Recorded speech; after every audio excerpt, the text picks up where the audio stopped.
Hey guys, all right, so let's talk about last night's episode of Parenthood. And again, it was another good episode. We were dealing with Julia and Joel, and he's been starting this new project, and he's trying to establish some boundaries with the architect, and her name is Pete. And I think Julia is having a little bit of difficulty because she thinks that Pete is trying to take advantage of the situation that they're in at this point. She keeps trying to make changes, and she's telling Joel, like, look, if you don't set up some boundaries with her, she's just going to keep doing this. You guys are going to go over budget. You're going to go over time, and then as a result, you're going to be in the hole with this. And she's trying to look out for Joel's best interests. And of course, Joel, being a man, is like, listen, I can handle this. I don't need your help. I'm fine. And he goes and has a meeting with Pete. And it gets a little like they go out for dinner and they're having like drinks and martinis and not really establishing boundaries as to how coworkers should exist, if you know what I mean.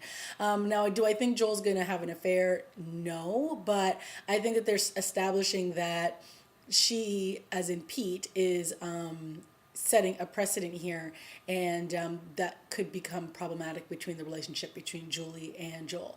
And in previous episodes, Joel has taken issue with a father at the kids' school because Julia was confiding in him about, how she felt about going back to work and how she felt about their youngest son that they just adopted and him having difficulty reading and how they want to hold him back a year.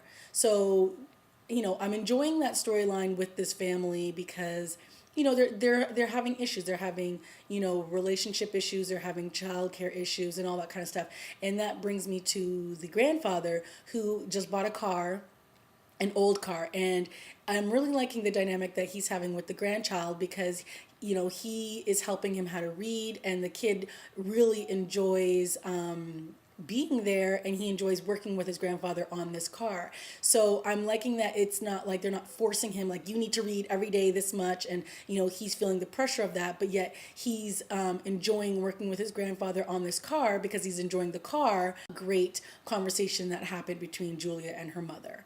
And then on the other side of it, we have Adam and his and Crosby. They're working at the luncheonette. It's their own record label studio, and now they want to become a record label, and they're having this little issue with the band that they're trying to work with, but they were able to find a nice common ground. And I think what it did with this episode is establish that Crosby has a voice and he needs to be heard, and Adam also is trying to make the point like, listen, we have to be professional, we have to do business, but we can't let these bands and these groups try to run us. We have to run them. And so it was a good little side storyline. It wasn't the main core issue of this episode.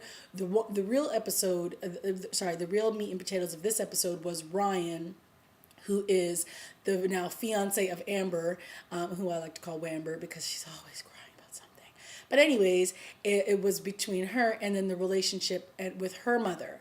And, Ryan is a soldier, and he just came back from Iraq, and he proposed to Amber, and the mother is not too happy about it because she sees her daughter going down sort of the same similar road that she went down, getting married very young, and then they'll probably end up having kids. And Ryan is not close with his family, and she doesn't really understand that because her family is so massive and they're all just like together all the time and they're always talk, and so she's having a real hard time getting behind this relationship.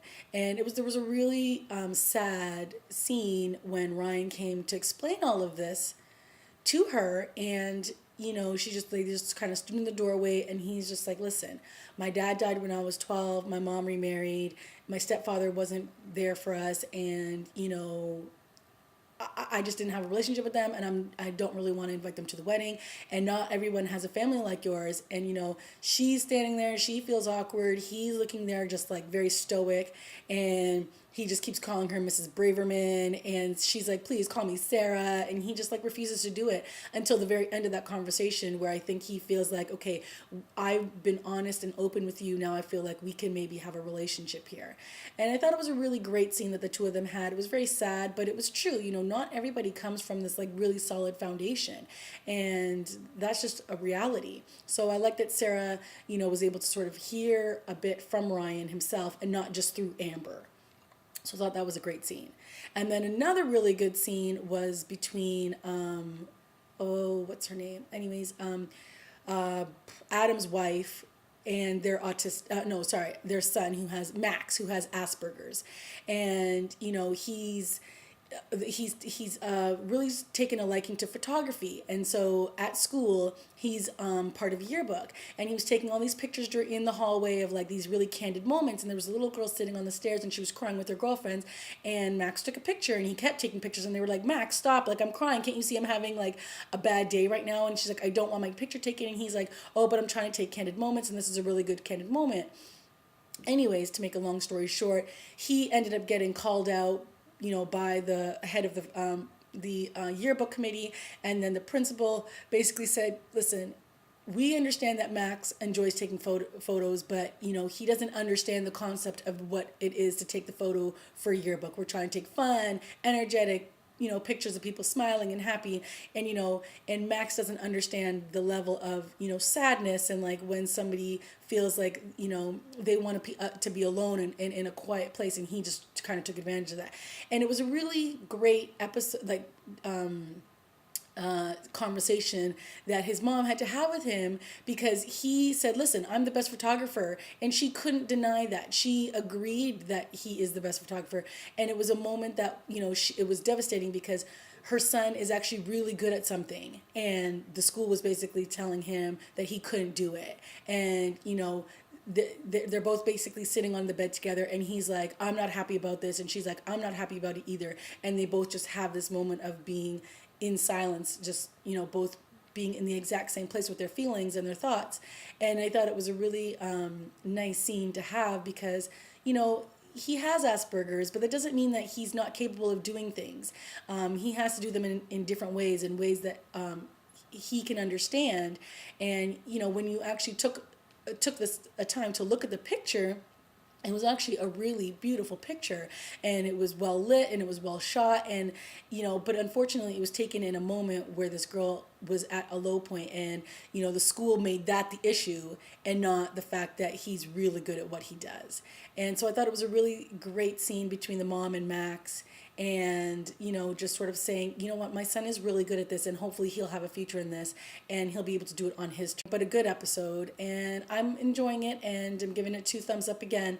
So join me next week where I'll review the latest episode. All right, guys, bye. Don't forget to leave a comment and subscribe. All right, see you later. Bye.